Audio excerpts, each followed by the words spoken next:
இனிய காலை வணக்கம். மகதிஸ்ரீயின் தினம் ஒரு யோகா. மகதிஸ்ரீயின் தினம் ஒரு யோகாவில் இன்று செய்து காமிக்கக்கூடிய ஆசனம் சசாங்க புஜங்காசனா. சசாங்க புஜங்காசனா 2 சுற்றுகளாக செய்து காமிக்க இருக்கிறோம். முதல் சுற்றில் ஒரு 15 அல்லது ஒரு 20 எண்ணிக்கை செய்து முடித்துவிட்டு சிறிது ஓய்வுக்கு பின் மூச்சு சுவாசம் முடிந்த பின் ஆசிரியர் அவர்கள் வர்ணனையில் சில பழங்கள் பற்றிய தகவல்கள் அல்லது மூலிகை அல்லது ஏதாவது ஒரு கருத்துக்களை பார்த்து கேட்டு தெரிந்து கொள்ள இருக்கிறோம். இந்த சசாங்க புஜங்காசனா நாகப்பாம்பு சீரும் நாகப்பாம்பை ஒத்த நிலை. இந்த சசாங்க புஜங்காசனா. இந்த ஆசனம் செய்வதனால் ஏற்படும் நன்மைகளை தெரிந்து கொண்டு இந்த ஆசனம் செய்து காமிக்க இருக்கிறோம். முன்னும் பின்னும் வளைவதால் விசேஷ பயன் கிடைக்கிறது நமக்கு. அது மட்டும் இல்லாமல் பெண்கள் இனவிருத்தி உறுப்புகளை மென்மையான நிலையில் இயல்பு நிலைக்கு கொண்டு செல்கின்றன. எல்லா நரம்புகளையும் ஊக்குவித்து சமன்பாடு நிலையை அடைய இந்த ஆசனம் உதவுகின்றன. அது மட்டும் இல்லாமல் இந்த ஆசனம் செய்வதனால் கல்லீரல், கணையம் அனைத்து உறுப்புகளும் அமுக்கப்பட்டு நல்ல பலனடைகின்றன. மலச்சிக்கலை தீர்க்கப்படுகின்றன. கழுத்து பகுதியில் உள்ள பிரச்சனை அனைத்தும் தீர்க்கப்பட்டு தைராய்டு கிளாண்ட் அந்த பிரச்சனை தீர்க்கப்படுகின்றன. முதுகுத்தண்டில் உள்ள பிரச்சனைகள்லாம் தீர்க்கப்படுகின்றன. முதுகுத்தண்டு வளையும் தன்மை ஏற்பட்டு நல்லா இளமையான தோற்றம் அளிக்கிறதுக்கு இந்த ஆசனம் மிகவும் முக்கிய பங்கு வகிக்கின்றன. சில உடலழகு பயிற்சிகள் செய்து முடித்துவிட்டு சசாங்க புஜங்காசனம். சசாங்க ஆசனம் தனியாக செய்வோம், புஜங்காசனம் தனியாக செய்வோம். இந்த ஆசனம் சசாங்க புஜங்காசனம். இந்த 2 ஆசனமும் செஞ்சால் எவ்வளவு நன்மைகள்லாம் கிடைக்கிறதோ அது இப்போ சேர்த்து ஒரே ஆசனத்தில் கிடைக்கக்கூடிய ஆசனம் தான் இந்த சசாங்க புஜங்காசனா. சில உடலழக பயிற்சிகள் செய்து முடித்துவிட்டு இந்த ஆசனத்தை செய்து காமிக்க இருக்கிறோம்.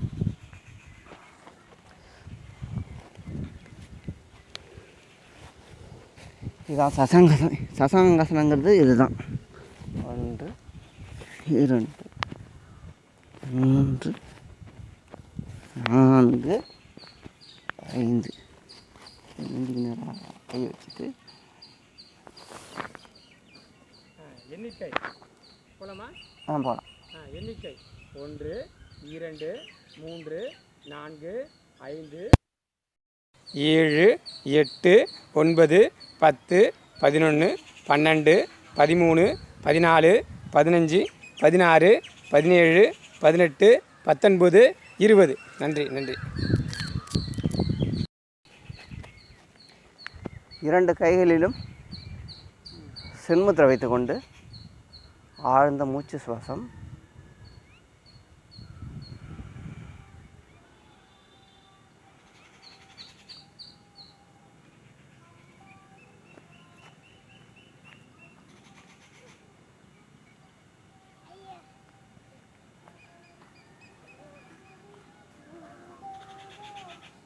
சசாங்க புஜங்காசனா செய்து முடித்து விட்டோம். இப்பொழுது ஆசிரியர் அவர்கள் வர்ணனையில் ஒரு மூலிகை பற்றிய தகவல்கள் இன்றைக்கி பார்த்து நல்லா அதை லைவாக அந்த இடத்துல தான் இன்றைக்கி வீடியோ எடுத்துகிட்ருக்கோம். லைவாக அதை பார்த்து தெரிந்து கொள்வோம். ஆசிரியர் அவர்கள் வர்ணனையில் அதில் உள்ள நன்மைகள், எனக்கும் அந்த நன்மைகள்லாம் தெரியாது, உங்களோட சேர்ந்து நானும் அதை பார்த்து தெரிந்து கொண்டு அதில் என்னென்ன நன்மைகள்லாம் இருக்கோ அதெல்லாம் அடியறதுக்கு கொஞ்சம் காத்து கொண்டு இருக்கிறேன். இப்போது ஆசிரியர் அவர்கள் வர்ணனையில் பார்த்து கேட்டு தெரிந்து கொள்ள இருக்கிறோம். நன்றி. அப்போது நிறைய விஷயங்கள் சொல்லிகிட்டே இருக்கோம், தினம் சொல்லிகிட்டே இருக்கோம். நீங்கள் அதை உற்று நோக்கி அதுக்கான விஷயங்களை ஒவ்வொரு விஷயம்லாம் கொண்டு போகும்போது நீங்கள் இந்த ஆசனங்கள்லாம் சொல்லும்போது எனக்கே இதாக இருக்கும், அதிசயமாக தான் இருக்கும். இவ்வளோ ஆசனங்களையும் அருமையாக செய்ய முடியுதா, இவ்வளோ விஷயங்கள் இருக்கா அப்படிங்கிற மாதிரி தோணும். அந்த விஷயத்தில் பாராட்டக்கூடிய விஷயங்களை நிறைய விஷயங்களை இது பண்ணும்போது ரொம்ப மகிழ்ச்சியாக இருக்கும் எனக்கு. சரி, இப்போ இந்த மஞ்சள் கரிசாலை, ஏன் இந்த மஞ்சள் கரிசாலையை பற்றி சொல்லணும்னு ஆசைப்பட்டேன்னா, நம்ம ஆடுதுறை இயற்கை மருத்துவ சோலையில் இந்த மஞ்சள் கரிசாலையை பற்றியான விஷயங்களை அதுக்காக தான் இந்த வீடியோவை இந்த இடத்துல ஷூட் பண்ணுறோம். இப்போ இந்த வீடியோவில் பார்த்தீங்கன்னா மஞ்சள் கரிசாலையை பற்றி அவ்வளோ அழகாக பார்த்தீங்கன்னா அது பூ இலை அதை பற்றியான விஷயங்களை வச்சுருக்கோம். ஒரு தோட்டமே இருக்குது, பார்த்தீங்கன்னா பெரிய தோட்டமே வச்சுருக்கோம். அந்த மஞ்சள் கரிசாலையை தோட்டமாக வைக்கிருக்கோம்.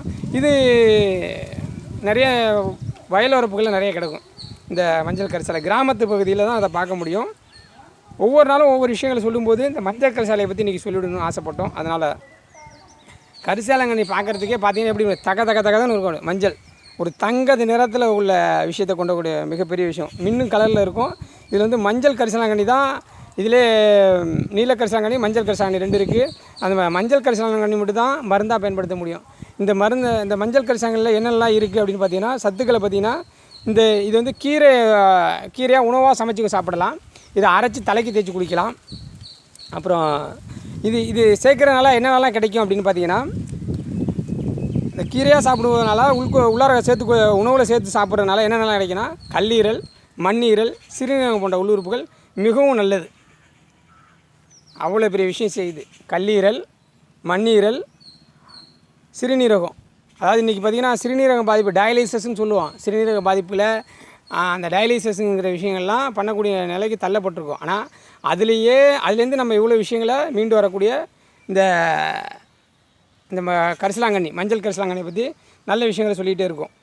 இப்போ எப்போதுமே நிறைய விஷயங்கள் சொல்கிறதுல வந்து கூச்சப்படாமல் சொல்கிறோம். இது ஒரு கிட்ட கொண்டு நேரடியாக காட்டுறோம். இந்த செடினா இப்படி தான் இருக்குது பாருங்கள் அப்படின்னு சொல்லி காட்டுறோம். அப்படியே இந்த சோழையை பாருங்கள் எவ்வளோ அழகாக வச்சுருக்கோன்ட்டு. இந்த செடியை பாருங்கள், அப்படியே பச்சை பசேர்னு இருக்கும். இதுதான் தண்ணி விட்ருக்கோம், அதில் நல்லா இதாக இருக்குது வளைஞ்சி. அப்படியே கொஞ்சோண்டு தான் வச்சோம், அப்படியே படர்ந்து 4 பக்கமும் படர்ந்துருச்சு இந்த கரிசலாங்கண்ணி. அவ்வளோ பெரிய விஷயங்கள். நல்ல மூலிகை. இந்த கரிசலாங்கண்ணி மூலிகையை வந்து அனைவரும் சேர்த்து பண்ணிக்கலாம். மஞ்சள் கரிசலாங்கண்ணி வந்து மிகவும் சிறந்தது. இருக்கிறதுலே மிக மிக சிறந்த அந்த மஞ்சள் கரிசலாங்கண்ணி. மஞ்சள் கரிசலாங்கண்ணியை பற்றி பார்த்திங்கன்னா, ரத்தத்தில் உள்ள பித்தத்தை வெளியேற்றிடும். ரத்தத்தில் பித்தம் இருக்குது, அதை வெளியேற்றக்கூடிய விஷயங்கள் இருக்குது. கரிசாலை சாத்தை வந்து காலை வேளையில் தினமும் 30 மில்லி அளவு சாப்பிட்றது நல்லது. சிறுநீரக எரிச்சல், சிறுநீரக கோளாறு அனைத்தையும் சரி செய்யக்கூடிய விஷயங்களை செஞ்சிடும் இந்த விஷயங்கள். இந்த கரிசலாங்கண்ணி பார்த்திங்கன்னா தோட்டத்தையே உங்களுக்கு காட்டியிருக்கோம். மூலிகை தோட்டத்தையே உங்களுக்கு பெருசாக காட்டியிருக்கோம். ஆர்ஜி அவர்கள் அசந்து போய் என்னது அப்படிங்கிற மாரி இருக்கார். அவரும் என்ன கரிசலாங்கண்ணியை பற்றி இவ்வளோ விஷயங்களை சொல்லணுமா அப்படிங்கிற மாரி அவர் பார்த்துக்கிட்டே இருக்கார்.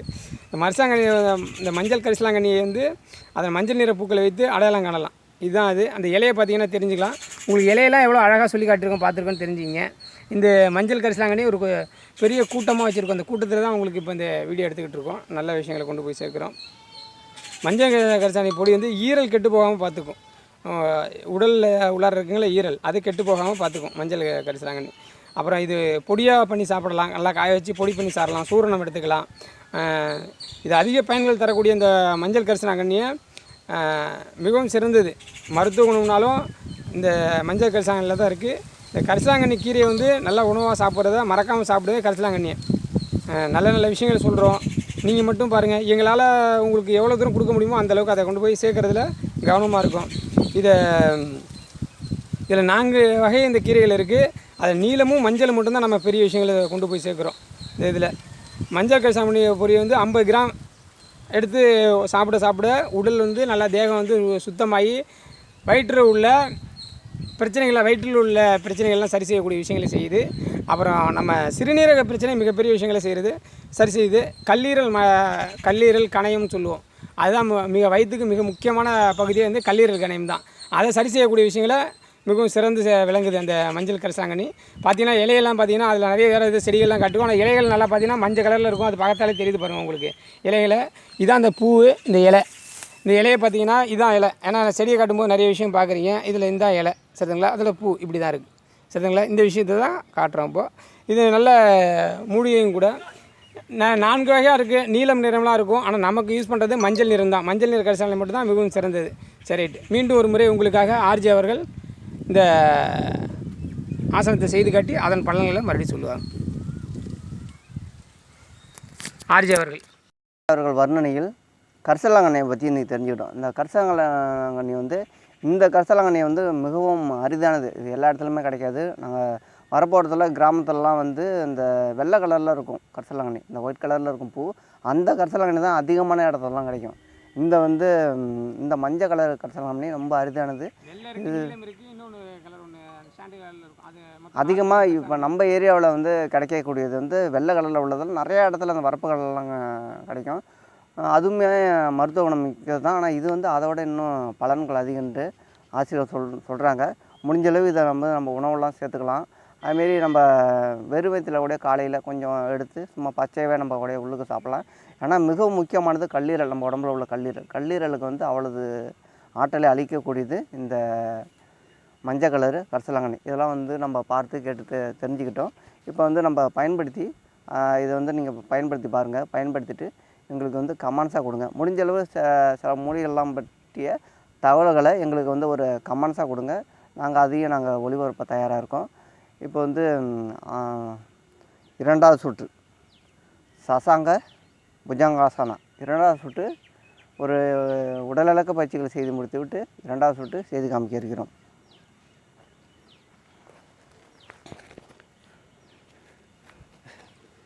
மண்டி போட்டு வஜ்ராசனத்தில் அமர்ந்துட்டு 1 2 3 4 5 எண்ணிக்கை 1 2 3 4 5 6 7 8 9 10 11 12 13 14 15 16 17 18 19 20. நன்றி ஆச்சாரியார்களே.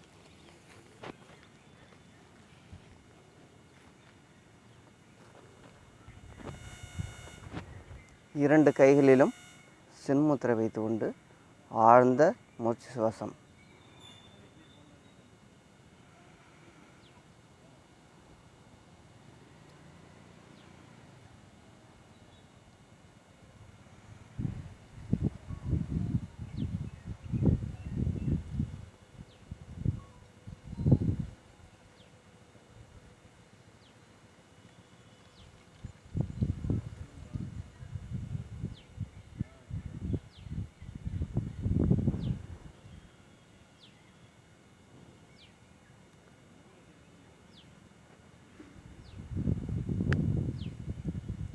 சசாங்க புஜங்காசனா 2 சுற்றுக்கு செய்து முடிச்சிட்டோம்.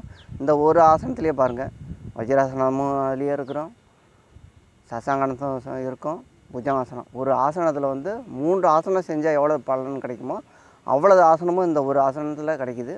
முயற்சி பண்ணி பாருங்கள். முயற்சி பண்ணி செய்து நல்லா உடம்பையும் மனதையும் ஆரோக்கியமாக வைத்துக் கொள்ளுங்கள். ஏன்னா அது மலச்சிக்கல்லாம் தீர்க்கக்கூடிய ஒரு ஆசனம் வந்து இந்த ஆசனம். நிறைய நன்மைகள் இந்த ஆசனத்தில் இருக்குது. கழுத்து பகுதி பலம் அடைகின்றன. அது இல்லாமல் முதுகு தண்டுவடம் பலனடைகின்றன. அது இல்லாமல் பெண்களுக்கு ஏற்ற ஒரு சிறந்த ஆசனமாக இந்த சசாங்க புஜங்காசனா இருக்கின்றன. நிறைவாக ஆசிரியர்கள் வர்ணனையில் சில கருத்துக்களை கேட்டு தெரிந்து கொண்டு நிறைவு செய்வோம். இப்போது எப்போ பார்த்தாலும் நம்ம நிறைய விஷயங்களை ஒரே விஷயங்களை சொல்லாமல் பல விதமான விஷயங்களை மாற்றி மாற்றி சொல்லிகிட்டே இருக்கோம். என்ன காரணம்னா நம்மளோட நிலைமை வந்து அதுபடி தான் இருக்குது. ஏன்னா பல விதமான பொருட்களை விற்பனை மாரி தான் ஆகுது. இப்போ இந்த விஷயம் ஒரு விஷயத்தை கொண்டு போய் சேர்க்குன்னா பல விதமான ஒரு டிஃப்ரென்சியேஷன் எதிர்பார்க்குறாங்க. டிஃப்ரெண்ட்னா மாற்று கருத்துக்கள், மாற்று விஷயங்களை சொல்கிறாங்க. அதனால தான் இப்போ அந்தமாரிலாம் சொல்லிகிட்டு இருக்கோம். சரி, இப்போது நம்ம வந்து அசைவ உணவுக்கும் சைவ உணவுக்கும் என்ன வித்தியாசம் அப்படிங்கிறத பற்றி சொல்லுவோம் அப்படின்ட்டு. ஏன்னா அசைவம்னா என்ன, சைவம்னா என்ன, அதை முதல்ல புரிஞ்சுங்க. அசைவங்கிறது வந்து ஒரு இரத்த உணவை வந்து சாப்பிட்றது தாங்க அசைவம். ஈஸியாக புரிஞ்சுங்க. இரத்த உணவுகளாக இருக்கிறது தான் சாப்பிடக்கூடிய விஷயந்தான் அசைவ உணவு. சைவ உணவுனா என்ன விஷயம்னா எப்போதும் சைவ உணவுங்கிறது வந்து ரத்தம் இல்லாத சாப்பாடாக இருக்கும். அதுதான் சைவ உணவுங்க. சாதாரணமாக இப்படி புரிஞ்சுங்க. ஏன்னா ரொம்ப குழப்பிக்கிறாங்க எல்லோரும் போட்டுக்கிட்டு. சரி, சைவத்தினால என்ன பயன், அசைவத்தினால என்ன பயன்? சைவம் சாப்பிடும்போது செரிமானம் ஈஸியாக செரிச்சிடும். அசைவம் சாப்பிடும்போது செரிமான நேரம் அதிகப்படுத்தும். இந்த சைவம் யார் சாப்பிட்ணும், அசைவம் யார் சாப்பிட்ணும், 2 வித்தியாசம் வச்சுங்க. சைவம் வந்து சாப்பிட்றவங்க கோபம் அதிகமாக வராது. அசைவம் சாப்பிட்றவங்களுக்கு நிறைய கோபம் வரும். சைவம் சாப்பிட்றவங்களுக்கு கோபம் வராதுன்னா அதுக்காக சுத்தமாக வராமலாம் இருக்காது, வரும். ஆனால் அதை புரிஞ்சுக்கிற தன்மை கூட இருப்பாங்க. ஆனால் அசைவம் சாப்பிட்றவங்கள்ட்ட அந்த விஷயம் இருக்காது. அதை தான் சொல்கிறோம். அதான் ஒரு விஷயத்தை சொல்லும்போது நல்ல விஷயங்களை கொண்டு போய் சேர்க்கும்போது இந்த விஷயம் சேரும். சரி, சைவத்துக்கும் அசைவத்துக்கும் வித்தியாசத்தை சொல்லிட்டோம். இந்த சைவம் சாப்பிட்றதுனால என்னென்னலாம் பலன் கிடைக்கும்? சைவம் சாப்பிட்டிங்கன்னா உடல் வந்து எப்படி இருக்குன்னா அப்படியே ஒரு பஞ்சு மாரி சொல்லுவோம் இல்லைங்களா, அப்படி இருக்கும் உடல். அசைவம் சாப்பிட்றவங்க உடம்பு எப்படி இருக்குன்னா இரும்பு மாதிரி இருக்கும். வித்தியாசம் அதுதான். பஞ்சுக்கும் இரும்புக்கும் நிறைய வித்தியாசம் இருக்குது. பஞ்சு இரும்பு இருக்கிற இடத்துல இருக்காத மாதிரி அந்த பஞ்சு என்ன செய்யும், இதே கொளுத்தி அல்லது எரிச்சிடும். ஆனால் எரிச்சிடும், நல்லா தெரிஞ்சுங்க. ஆனால் இரும்பு என்ன செய்யும், வளையக்கூடவே முடியாது. அதுதான் அப்போ வயிற்றுலேயே அந்த விஷயத்தை தான் பண்ணுது. உருக்கு மாரி வந்து உட்காந்துக்கும். ஆனால் சைவம் பஞ்சு மாரி எல்லாத்தையும் கரைஞ்சிடும். இவ்வளோ தான் விஷயம். அழகாக சொல்லணுன்னா ஒரு சைவ சாப்பாடும் அசைவ சாப்பாடுக்கும் வித்தியாசம் என்னென்னா, சைவம் சாப்பிட்டா ஆயுட்கள் அதிகம், அசைவம் சாப்பிட்டா உடல் நல்லா வலுவாக இருக்க மாதிரி இருக்கும், ஆனால் ஆயுள் அதிகமாக இருக்காது. ஆனால் சைவம் வந்து சாப்பிட்றதுனால உடல் வந்து மெலிவஸாக இருக்க மாதிரி இருக்கும், உடலில் சோர்வாக இருக்க மாரி சொல்லுவாங்க. எல்லாம் ஆள் ரொம்ப பலகீனமாக இருக்க மாதிரி தெரியுதா, நிறையா சாப்பிடுங்க அப்படின்னு சொல்லுவாங்க சைவம் சாப்பிட்றவங்க. அப்படி கிடையாது. சைவம் சாப்பிட்றவங்க நிறைய நாட்கள் நீண்ட ஆயுள் நிறைய செல்வத்தோடு இருப்பாங்க. ஆனால் அசைவம் சாப்பிட்றவங்க நிறைய செல்வத்தோடு இருப்பாங்க, ஒன்றும் மாற்றுக்கிறதுலாம் இல்லை. என்ன ஆயுள் காலம் அதிகரிக்காது. உடல் பார்த்திங்கன்னா நல்லா பருமனாக இருக்கும். அவங்க உடல் பார்த்திங்கன்னா தொட்டோம்னா இரும்பு மாதிரி இருக்கும். ஆனால் ஒரு சைவம் சாப்பிட்றவங்க போய் அப்படி தொட்டிங்கன்னா அப்படியே சாஃப்டாக இருக்கும் அவங்க உடம்பு. அப்படியே அப்படிங்குது அப்படி இருக்கும் அந்த உடம்பு. அதுதான் அசைவத்துக்கும் சைவத்துக்கும் உள்ள வித்தியாசம். சைவம் சாப்பிட்றவங்க ஆயுள் காலத்தை அதிகரிக்கும். இதெல்லாம் நிரூபிக்கப்பட்ட உண்மைகள். அசைவம் சாப்பிட்றவங்களுக்கு ஆயுள் காலம் கொஞ்சம் குறைவாக இருக்கும். அதேமாரி புத்தி மந்தமாக இருக்கும். அசைவம் சாப்பிட்றவங்க கொஞ்சம் புத்தி மந்தமாக இருக்கும், சைவம் சாப்பிட்றவங்களுக்கு கொஞ்சம் புத்தி அதிகமாக இருக்கும். இதுதான் வித்தியாசம். சரி, நன்றி. ஆர்ஜி அவர்கள் வர்ணனையில் சில கருத்துக்களை சொல்லி முடித்துருவார். ஆசிரியர் அவர்கள் வர்ணனையில் சைவம் அசைவம் பற்றி தெரிஞ்சுக்கிட்டோம். நான் கொஞ்சம் எளிமையாக சொல்கிறேன். சைவம் சாப்பிட்டா சீக்கிரமாக நம்ம உள்ளுறுப்புகளுக்கெல்லாம் சீக்கிரமாக வேலையை வந்து நம்ம கம்மியாக கொடுக்குறோம். அசைவம் சாப்பிட்டோம்னா உள்ளுறுப்புகள் வந்து நம்ம வந்து அதிகமாக கொடுக்குறோம். ஏன்னா அந்த சைவம் சாப்பிட்டோம்னா சீக்கிரமாக செரிச்சிடும், அசைவம் சாப்பிட்டோம்னா செரிக்கிறதுக்கு 8 மணி நேரம் 9 மணி நேரம் அப்படின்னு நம்மளுக்கு உள்ளுறுப்புகளுக்கு வந்து அதிகமான வேலை கொடுத்தா என்ன பண்ணும், நம்மளுக்கு வந்து ஆயுட்காலம் குறையும். அதனால் நம்ம எளிதில் ஜீரணமாகக்கூடிய சைவ உணவுகளை எடுத்துக்கொண்டால் நம்ம நீண்ட நாட்கள் ஆரோக்கியமாக வாழ்கிறதுக்கு வழிவகுக்கின்றன. அதுக்காக தான் சைவ உணவை நம்ம அதிகமாக எடுத்துக்கணும்னு சொல்கிறோம். அசைவ உணவு நன்மைகள்லாம் இருக்குது, அசைவ உணவு நன்மைகள்லாம் இருக்குது. அது இல்லாமல் ஆக்ரோஷமாக இருப்பாங்க அசைவ உணவு சாப்பிட்டா. ஏன்னா ஆடு மாடெல்லாம் எப்படி இருக்குது, ஆக்ரோஷமாக தானே இருக்குது. நம்ம உணவாக எடுத்துக்கிட்டோம்னா நம்மளுக்கும் அந்த எண்ணங்கள் வரும், ஆக்ரோஷமாக இருப்போம். அதுக்காக தான் முடிஞ்சளவு நம்ம சைவ உணவு அதிகமாக நம்ம உணவில் வந்து எடுத்துக்கொள்ளணும்னு கேட்டுக்கொள்கிறோம். இப்போ வந்து மகரிஷியின் தினம் ஒரு சேனலை வந்து தொடர்ந்து பாருங்கள், லைக் பண்ணுங்கள், ஷேர் பண்ணுங்கள், கமெண்ட் பண்ணுங்கள், சப்ஸ்கிரைப் பண்ணுங்கள். நாளை மற்றும் ஒரு சிறப்பான ஆசனத்துடன் உங்களை சந்திக்க காத்து கொண்டு இருக்கிறோம். நன்றி, வணக்கம்.